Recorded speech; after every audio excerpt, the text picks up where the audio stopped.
Seu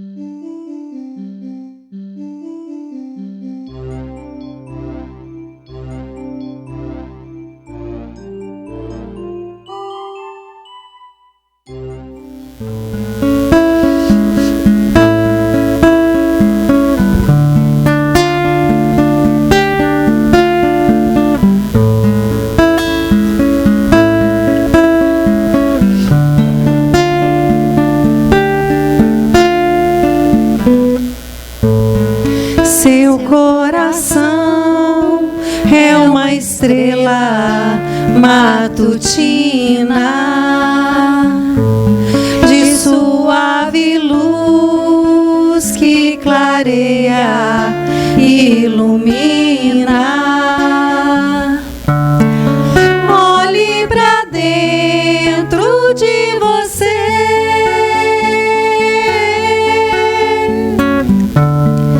Descubra o brilho do amor, o brilho do amor. Acenda sua candeia e faz nascer uma nova manhã.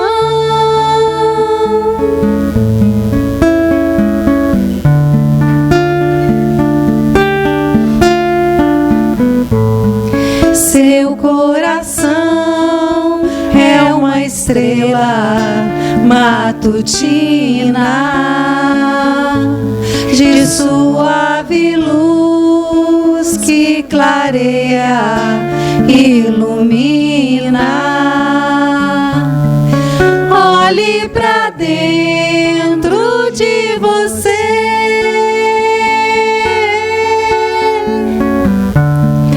Descubra o brilho do amor, o brilho do amor. Acenda sua candeia e faz nascer uma nova manhã. E faz nascer uma nova manhã.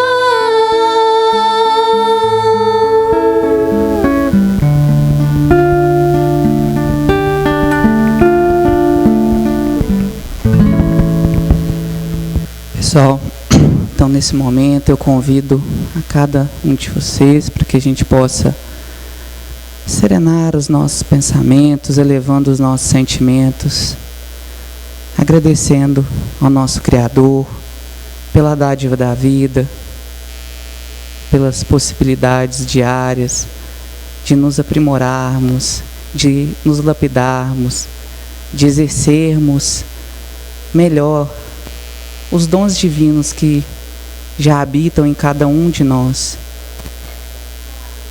onde vamos alcançar desta maneira, de fato, a paz na consciência, a liberdade, a felicidade, a plenitude. Agradecemos a essa casa que nos acolhe, aos irmãos espirituais, a essa doutrina que tanto nos ajuda, nos consola e também nos direciona. Agradecendo a tudo que nos possibilita o estar aqui neste momento para recolhermos novos ensinamentos tão valorosos para cada um de nós. E assim, pedimos para que possamos estar de fato atentos, disponíveis para as mensagens que serão trazidas hoje, que as nossas palestrantes estejam bem intuídas, que os bons espíritos possam, através delas, trazerem as melhores mensagens que serão lançadas em nossos corações, que possamos criar laços mais afetivos, mais humanos, e que a gente possa, de fato, valer o título de família universal que nos é proposto. Que tenhamos uma excelente noite, que assim seja. Boa noite a todos. É com muita alegria, sobre as bênçãos do nosso amado Mestre Jesus, que nos encontramos aqui mais uma vez para desenvolver as nossas atividades de hoje, para mais essa noite de estudo. Sejam todos muito bem-vindos. As nossas palestras são inspiradas no livro Vinha de Luz, e o assunto de hoje é relativo ao capítulo 112, cujo título é Ciência e Temperança, e que está em Pedro, capítulo 1, versículo 6. Nossas palestras podem ser vistas no nosso canal do YouTube, assim como outras todas que são disponibilizadas. Acesse e ative o sininho para ser avisado de novas postagens. E para falar sobre o nosso tema de hoje, ciência e temperança, é com muita alegria que convidamos agora. Somos brindados hoje com uma dupla, viu, gente? Hoje é uma dupla que veio nos trazer estudo, tá? Que é Daniela Gonçalves e Eloá Borges, que são palestrantes espíritas e colaboradores aqui do Núcleo Espírita Nosso Lar. Sejam bem-vindas, Daniela e Eloá. Boa noite. É uma alegria estar aqui com vocês para a gente fazer algumas reflexões a respeito do texto do Emmanuel, né? E assim, o Emmanuel ele é tão preciso, né? Que estudar os textos do Emmanuel é um desafio, porque ele é muito preciso nas suas palavras. Então a gente vai fazer o seguinte: antes da gente começar, né? Eu convidei a minha amiga Eloá, que já vem aqui na nossa casa há um tempo, não sei se vocês conhecem, para dividir esse momento de reflexão comigo. Primeiro, porque eu acho que uma parceria é sempre rica, e porque eu acredito que a Eloá vai me ajudar a refletir melhor sobre o tema. Acredito que nós juntas, né, vamos conseguir construir uma ideia aqui sobre o texto do Emmanuel, pelo menos um pouquinho, né, Eloá? Vou deixar a Eloá se apresentar para vocês. Boa noite. Como ela falou, meu nome é Eloá, né? Ela me convidou para estar aqui, participar junto com ela, e no impulso eu aceitei. Meio no impulso, né, Eloá? E eu acreditei que você aceitou. Pois é. Então, espero estar aqui à altura, poder passar a mensagem para todo mundo, tocar o coração de cada um, todo mundo aprender um pouquinho aqui hoje. Muito bom. Então, gente, começando pelo que a Eloá falou, né, a altura. Hoje nós vamos falar sobre isso, né, Eloá? Não tem nada de altura, de baixo, de alto, de lá, não existe, porque a gente vai entender o que é a essência, né? Que é exatamente isso, é claro.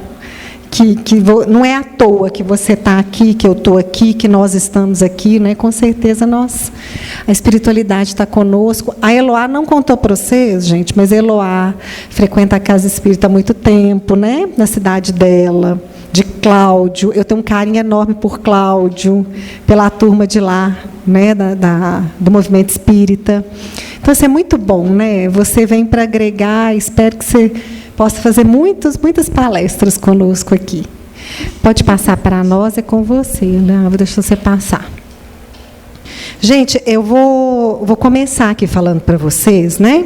O texto ele começa: e a ciência, a temperança. A temperança, a paciência. A paciência, a piedade. Eu vou começar a falar da ciência. E a Eloá vai tratar da temperança. E aí depois nós vamos ler o texto letra a letra, porque o Emmanuel cabe que a gente leia letra a letra, para a gente poder discutir. Então vamos falar de ciência, né? O que é ciência? A etimologia da palavra ciência vem do latim scientia, que significa conhecimento. E, num senso mais amplo, se refere ao conhecimento sistemático. Conhecimento este, não só teórico, mas prático. Então, ciência, gente, é conhecimento. Se refere ao conhecimento, de uma forma mais ampla, se refere a conhecimento. E no mundo, nós temos diversos campos de conhecimento. Diversos campos de saber, é ou não é? Nós temos quais campos de saber no mundo, gente? Quais os campos de saber, quais os campos de conhecimento que a gente tem no mundo hoje? Os estudos, né, que é da filosofia, sociologia, psicologia, política, física, química, matemática. As religiões também são campos de saber específicos, porque tem ali uma doutrina. A nossa doutrina é um campo de saber.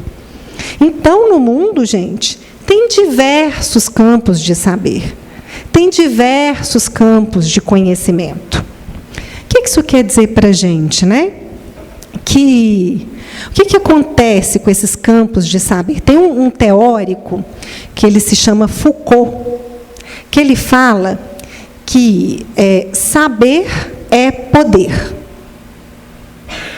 E o que ele quer dizer com isso? Tem duas formas da gente entender poder. Poder a gente pode entender como verbo. Eu posso fazer alguma coisa, eu posso ir, eu posso vir, eu me autorizo, porque eu já tenho condições, eu já tenho uma trajetória, eu já caminhei. Então, poder verbo, né, no sentido de se sentir capaz, de poder fazer alguma coisa. E tem o poder substantivo, que é o poder, no sentido de domínio. Né? Quando eu tenho o domínio, o poder sobre aquilo. Quem tem poder aqui sou eu. A Lília ainda brincou hoje com a gente aqui. Quem manda sou eu, mas numa brincadeira. Mas seria isso mesmo, né? Quem manda sou eu tenho domínio. E o que a gente observa no nosso mundo desde então? Que os diversos campos de saber têm usado do poder como formas de domínio. Concordam ou não? Porque o saber, gente, o conhecimento, ele pode nos trazer tanto poder no sentido de eu aprender uma coisa e me sentir capaz de fazer. Né? Eu aprendi, por exemplo, a fazer isso aqui. Né? Eu vou construir uma mesa. Né? Eu aprendi a cozinhar. Vou cozinhar aqui na cantina Pão da Vida. Né?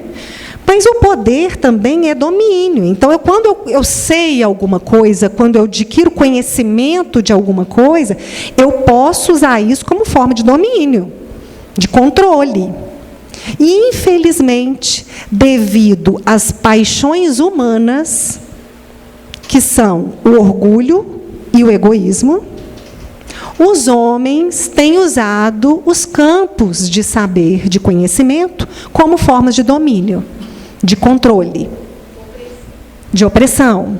Infelizmente, devido às nossas paixões. Né? Nós temos as paixões, o orgulho e o egoísmo. Né? Então, infelizmente, nós humanos usamos o saber, muitas vezes, dessa forma, e é um perigo, porque a linha é tênue entre uma coisa e outra. É muito fácil eu usar o que eu sei para dominar alguém, para controlar alguém, tanto nas relações íntimas, pessoais, quanto num grupo coletivo, numa coletividade, numa doutrina. É muito fácil usar, porque a gente ainda é arraigado ao orgulho, ao egoísmo. Então, é fácil. A linha é tênue, é muito tênue. E a gente vai caminhar aqui hoje sobre isso. A gente observa, gente, que nos campos, eu e a Eloá conversamos muito, né, ao longo da semana, mandando áudio, trocando ideia, e a gente observa que nos campos de saber, de conhecimento, diversos, o domínio já aconteceu. Por exemplo, na Idade Média, a gente sabe que diversos cientistas foram mortos por saber, por conhecer algo, e as instituições religiosas que detinham o poder e o domínio naquele momento não aceitar aquele conhecimento e matar aquelas pessoas. Todo mundo tem conhecimento disso? Que diversos cientistas foram mortos por causa disso? Que detinham um certo saber, que a igreja não concordava, e aí matava essa pessoa? Sócrates foi morto assim. Né? Vários, vários.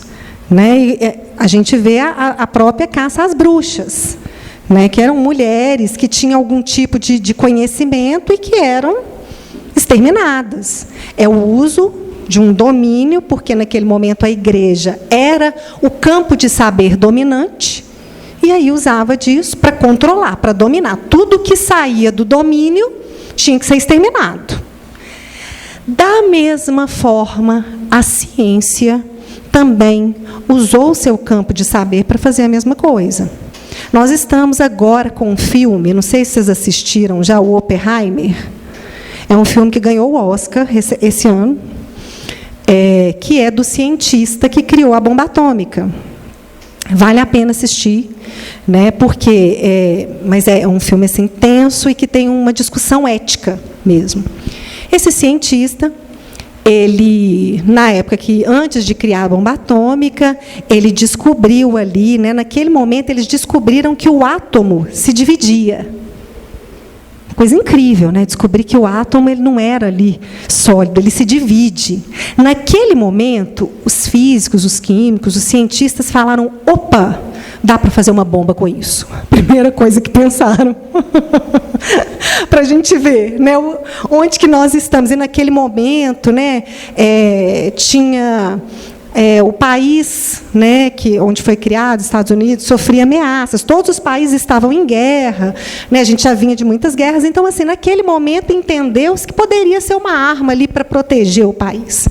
E aí os cientistas se voltaram a pesquisar. Oppenheimer foi o que foi atrás de pesquisar a bomba atômica, se uniu com outros cientistas, levou os cientistas para uma cidade com as suas famílias e ficaram meses e meses ali construindo a bomba atômica, acreditando que ela ia ser uma defesa para a sua nação e que ele estava atendendo ali a sua nação, ele estava honrando a sua nação, fazendo algo de útil para a sua nação.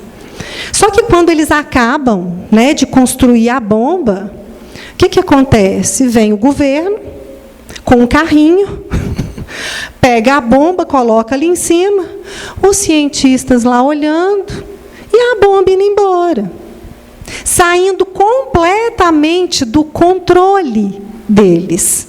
Eles não tinham mais como opinar como aquela bomba ia ser usada. E eu não estou falando que bomba tem uso assim, útil não, tá, gente? Ainda mais uma bomba atômica. Né? Até porque eles usaram, olha que coisa, gente, eles usaram de 300 anos de conquista da ciência, de aprendizado construído na ciência, 300 anos de aprendizado para construir a bomba atômica. Naquele momento, eles olharam para aquilo e pensaram: e agora? O que a gente faz? Eles não tinham mais nada para fazer. A bomba já não estava mais na mão deles. Após isso, no filme, tem inúmeras discussões éticas. O que a gente fez? Meu Deus, não sei o quê, se são culpados, se não são, se é o governo, quem que é. E aí a coisa sai do controle, acontece o que acontece, né, em Hiroshima, em Nagasaki, que a gente sabe, aquela dor toda. E é isso, gente. Também 300 anos de conhecimento, de saber, entender que o átomo se divide, algo que é para construir, deveria construir vida, mas foi usado para construir morte, destruição. Então, qualquer campo de saber pode ser usado de uma forma destrutiva, dependendo de quem o usa. Tanto a igreja, os conhecimentos religiosos, os conhecimentos científicos, depende de quem o usa. A nossa doutrina espírita, ela é uma doutrina que ela vocês sabem, né? Que ela é uma tríade. Qual que é a tríade da doutrina espírita, gente? Pode falar mais alto aí para nós? É o quê? Isso, ciência, filosofia e religião, fé. Ou seja, a gente filosofa, constrói ciência, saber, para nos ligar a Deus, né? Religião. É uma tríade. Então, nós temos aqui uma ciência, Né? Como é que a gente usa a nossa ciência? Como é que a gente usa dos conhecimentos que a gente adquire aqui na doutrina espírita?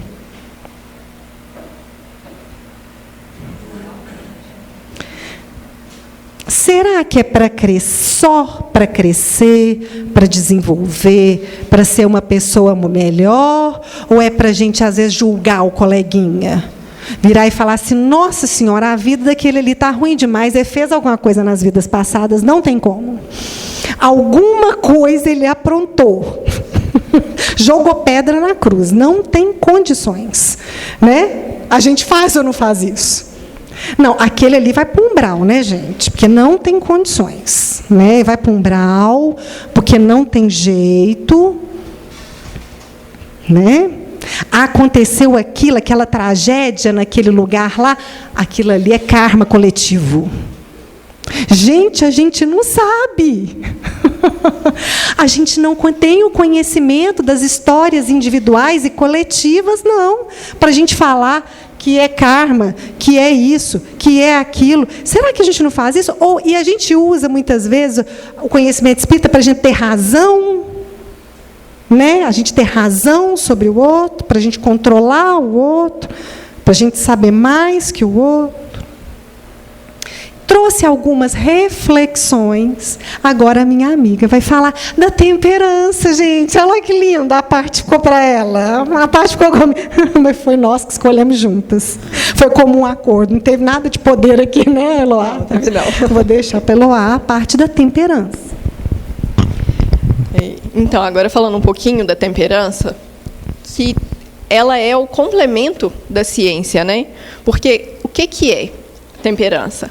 Ela é a qualidade ou virtude de quem é moderado, de que busca equilibrar suas vontades, que tem autocontrole, que tem autodomínio.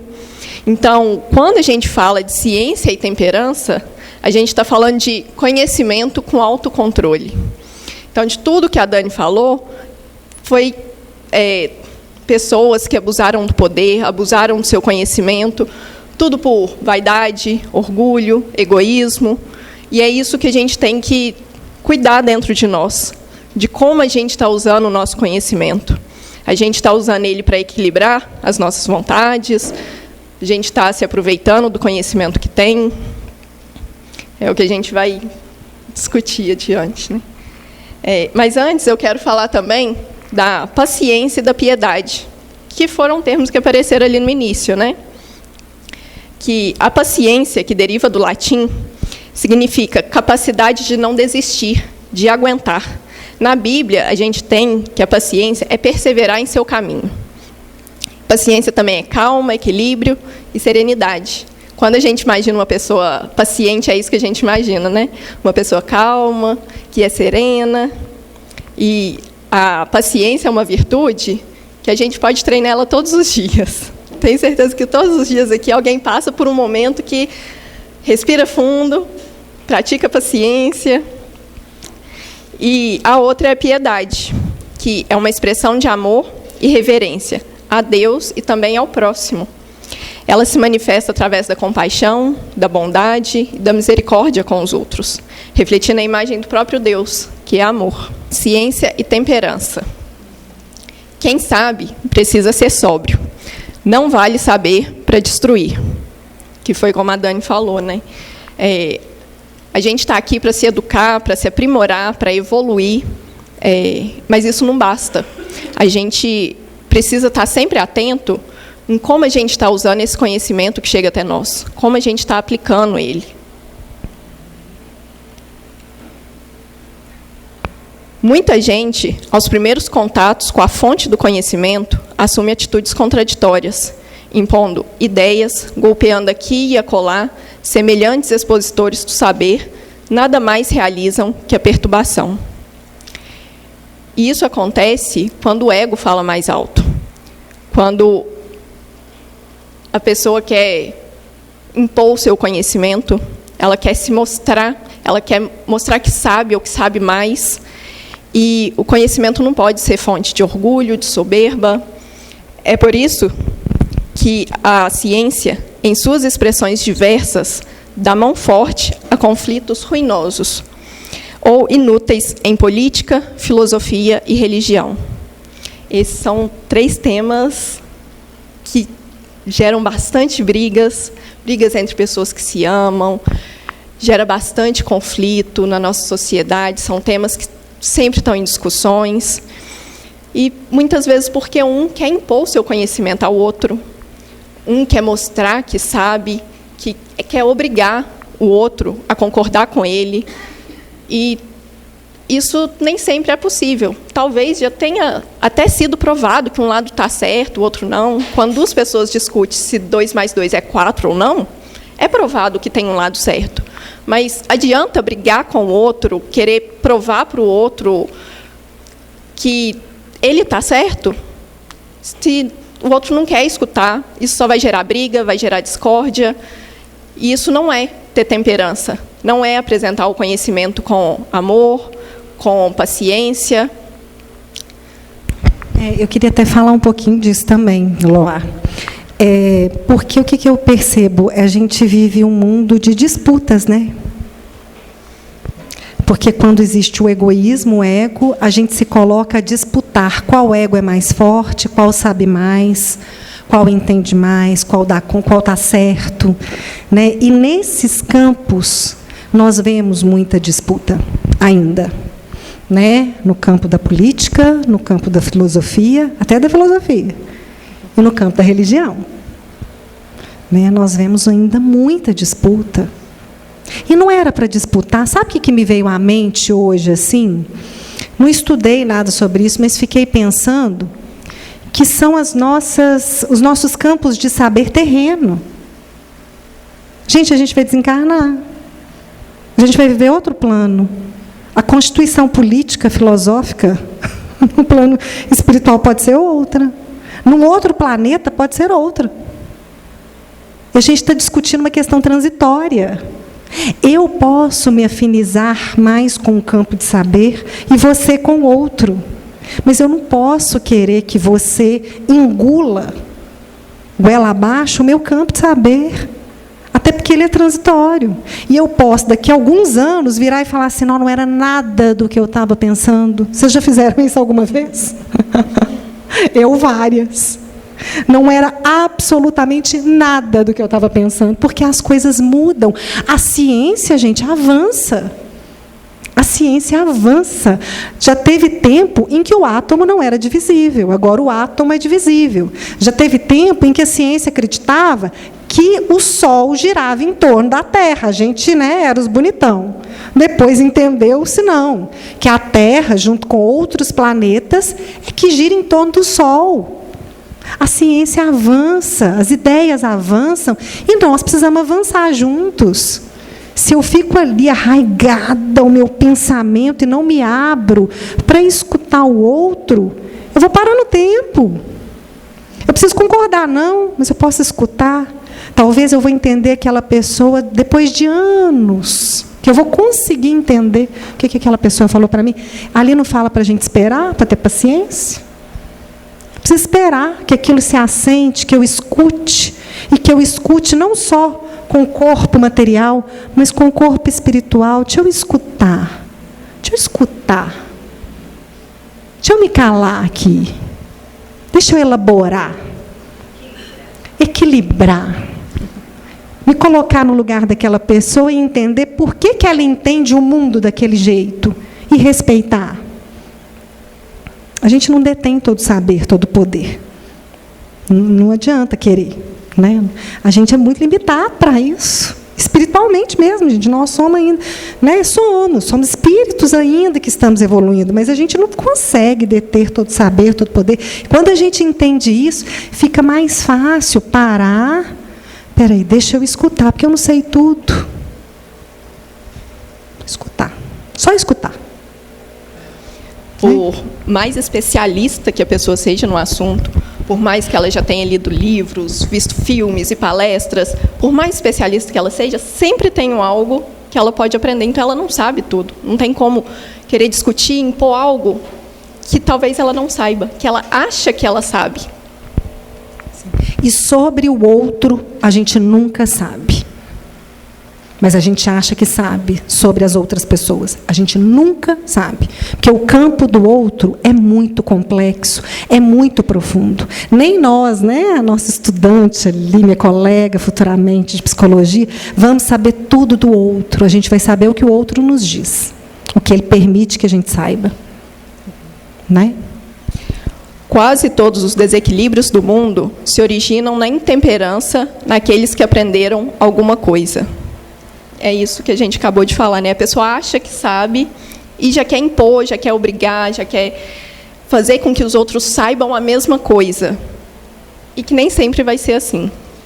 Não esqueçamos, toda ciência, desde o recanto mais humilde ao mais elevado da Terra, exige ponderação. O homem do serviço de higiene precisa temperança, a fim de que a sua vassoura não constitua objeto de tropeço, tanto quanto o homem de governo necessita sobriedade no lançamento das leis, para não conturbar o espírito da multidão. E não olvidemos que a temperança, para surtir o êxito desejado, não pode eximir-se a paciência, como a paciência, para bem demonstra-se, não pode fugir à piedade, que é sempre compreensão e concurso fraternal. Nessa parte, eu gostaria só de relembrar que aqui cita desde o faxineiro ao governante, isso inclui todos nós. O como que nós aplicamos o nosso conhecimento. Isso em todos os campos. Seja o conhecimento que a gente precisa para o trabalho, seja o conhecimento que a gente tem para lidar com as pessoas que está próximo de nós, seja o conhecimento espiritual, o como que estamos aplicando. Estamos tendo cuidado se a gente está prejudicando outra pessoa, se não estamos, se estamos evoluindo. Quando se trata do conhecimento aqui espiritual, da doutrina, a gente está praticando a doutrina no nosso dia a dia. Falo por mim mesmo, a gente tem que estar sempre atento às nossas atitudes, se a gente está sendo mais caridoso, mais fraterno. E às vezes o nosso saber pode servir de tropeço para o outro, né? Como fala ali, igual a vassoura, né? Que a pessoa deixa ela no chão e a gente tropeça, né? Às vezes o que a gente fala, ou o nosso saber sobre alguma coisa, pode servir de queda para o outro, porque às vezes a gente é tão... joga aquilo que a gente sabe, né? O que a gente acha que sabe, com tanta violência, né? Porque eu tenho que julgar para o outro, ou sai esparramando o que eu sei para todo mundo de um jeito assim... desrespeitoso, né, com a individualidade, o saber de cada um, que isso pode servir para que o outro tropece mesmo. Ao invés de ajudar, nós podemos estar prejudicando. Né? Às vezes, escutar o outro, a gente consegue ajudar mais do que falar qualquer coisa. Se algo sabes na vida, não te precipites a ensinar como quem tiraniza, menosprezando conquistas alheias. Examina situações características de cada um e procura, primeiramente, entender o irmão de luta. É isso, né? Primeiro, entender a história do outro. Às vezes, o nosso conhecimento não vai servir para ele. Às vezes, a nossa vivência não vai servir para ele. E não adianta a gente querer empurrar isso para ele. Saber não é tudo. É necessário fazer. E, para bem fazer, homem algum dispensará a calma e a serenidade, imprescindíveis ao êxito, nem desdenhará a cooperação, que é a companheira dileta do amor. Esse saber não é tudo, eu acho interessante, porque ele é alguma coisa. Ele só não é tudo. Né? Porque o saber, ele também pode ser luz. O saber, ele é luz nas nossas trevas, luz na nossa ignorância, mas ele não é tudo. Então, depende como que eu uso esse saber para mim, em primeiro lugar. Para a minha transformação, em primeiro lugar. E quando fala ali, é preciso fazer. Saber não é tudo, é preciso fazer. Né? É preciso as obras. Sem obras, que adianta saber? E eu não estou falando obras, necessariamente, de vir aqui fazer uma palestra, não, tá, gente? Eu estou falando a obra que ninguém vê. As obras que a gente faz no nosso dia a dia. de escutar o meu irmão com amor, de agir com amor, de usar o conhecimento que eu aprendo aqui, sem precisar de falar nada.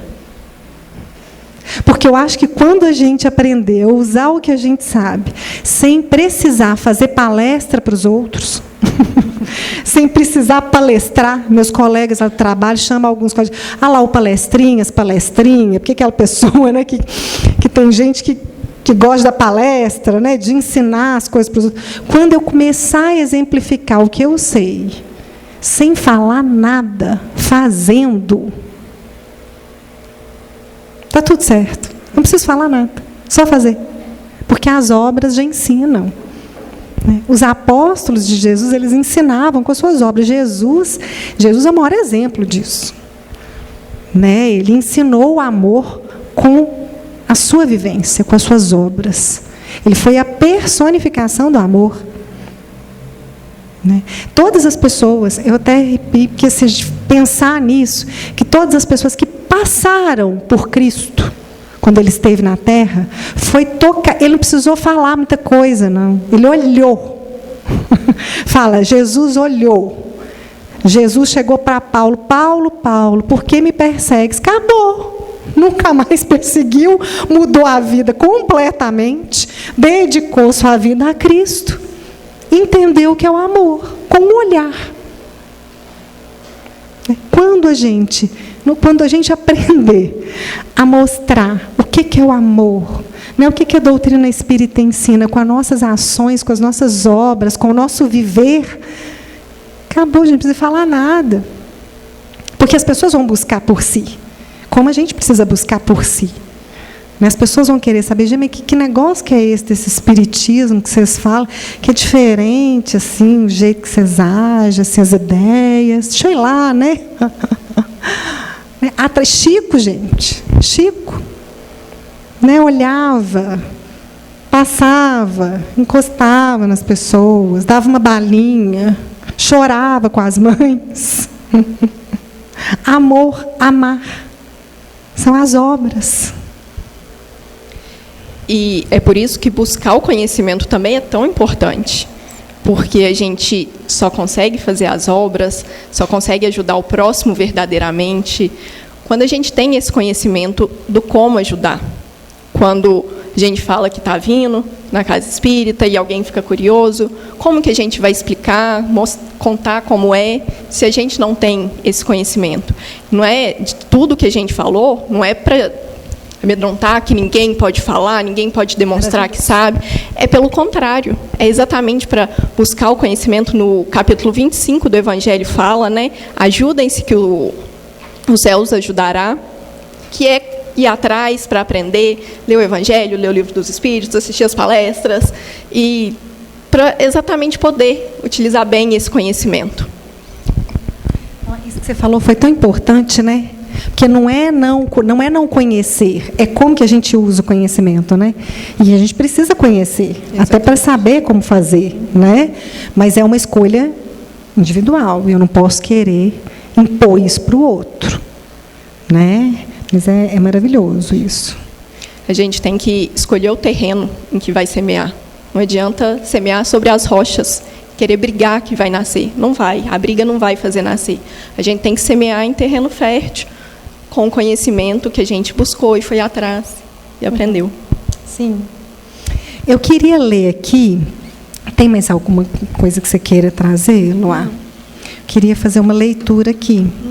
Deixa eu abrir aqui, eu vou ter que abrir. Eu queria ler aqui para vocês, gente, porque a ideia seria se a gente, porque o texto ali ele acaba falando. Vamos ler a última frase.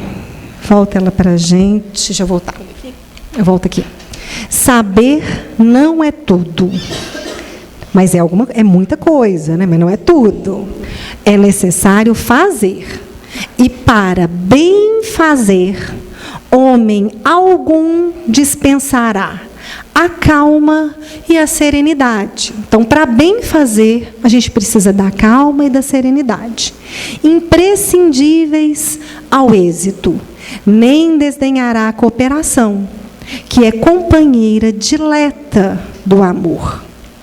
Então, quando a gente pensa em saber e conhecimento, a gente pensa nas duas asas, né, que a doutrina espírita traz, da razão e do amor, do conhecimento e do amor.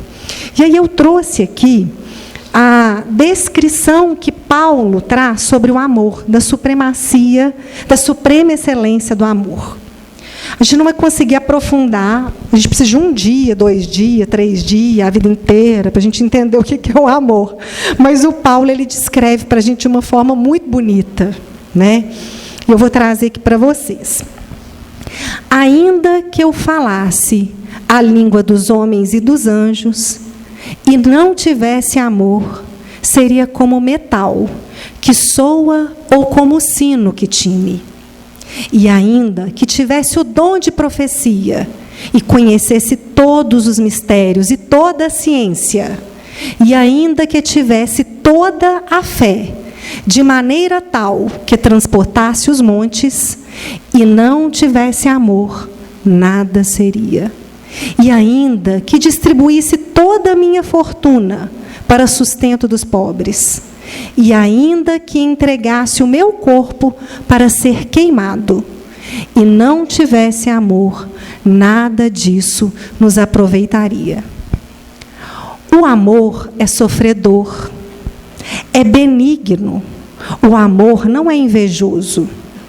O amor não trata com leviandade, não se ensoberbece, não se porta com indecência, não busca os seus interesses, não se irrita, não suspeita mal, não folga com a injustiça, mas folga com a verdade. Tudo sofre, tudo crê. Sofre quem, gente? O nosso ego. O amor tudo sofre, porque sofre o ego, sofre as paixões.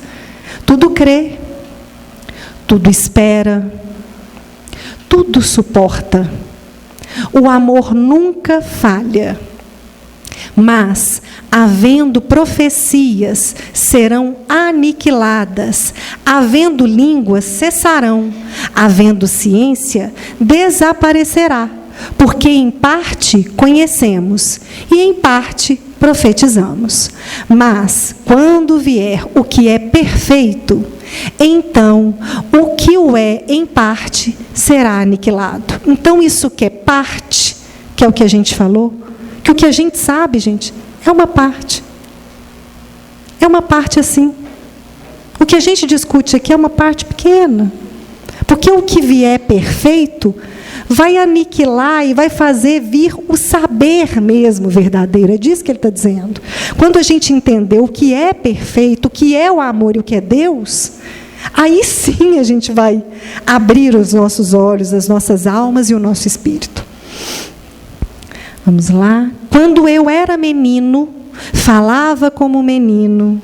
Nós ainda somos tão meninos, né? Sentia como menino, discorria como menino. Mas, logo que cheguei a ser homem, acabei com as coisas de menino. Porque agora vemos por espelho, em enigma, mas então veremos face a face. Agora conheço em parte, mas então conhecerei como também sou conhecido.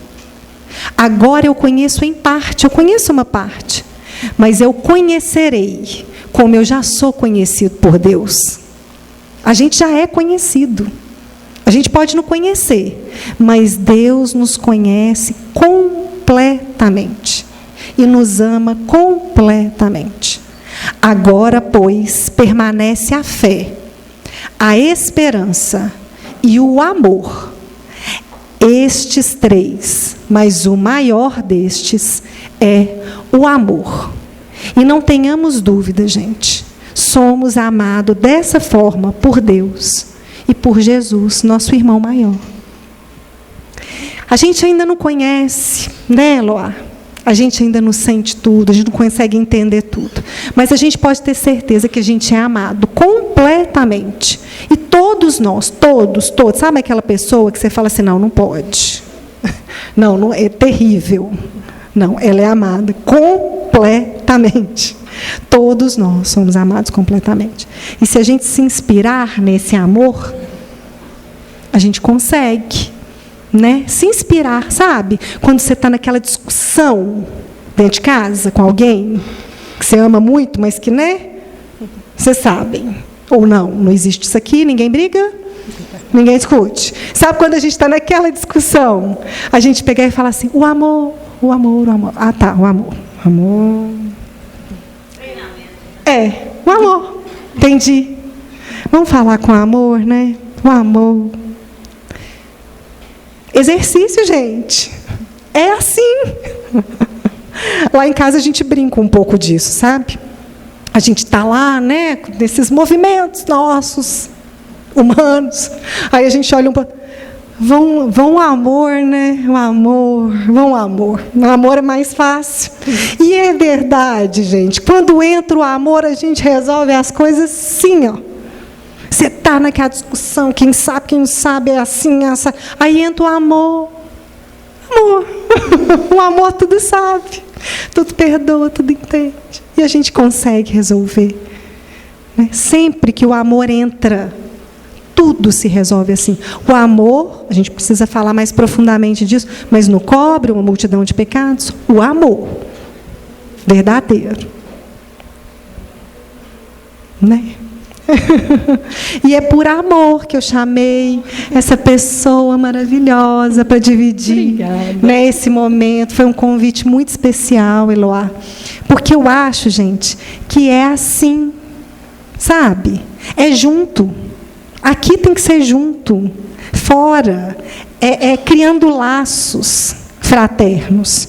Hoje, ao vir para cá, eu recebi a mensagem de uma amiga que trabalhou comigo, espírita. A gente descobriu que ela era espírita lá no trabalho e ela mudou de trabalho. Ela ficou acho que ela não chegou a 1 ano comigo lá.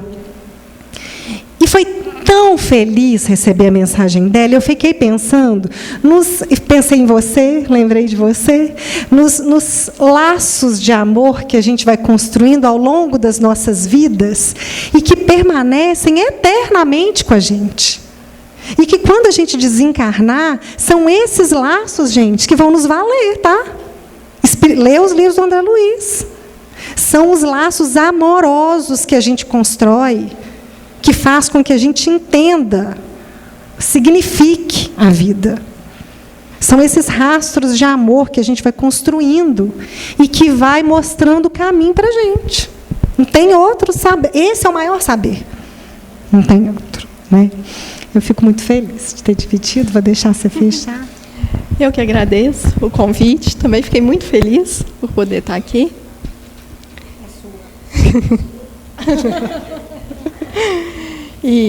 Não, pode fazer. E eu acho que não tem finalização melhor do que essa, né? Falar sobre o amor. Porque quando dizem que dessa vida a gente não leva nada, a gente leva sim. O amor, os laços que aqui a gente construiu, isso a gente leva. Então, acho que foi a melhor finalização que tinha. E muito obrigada pelo convite.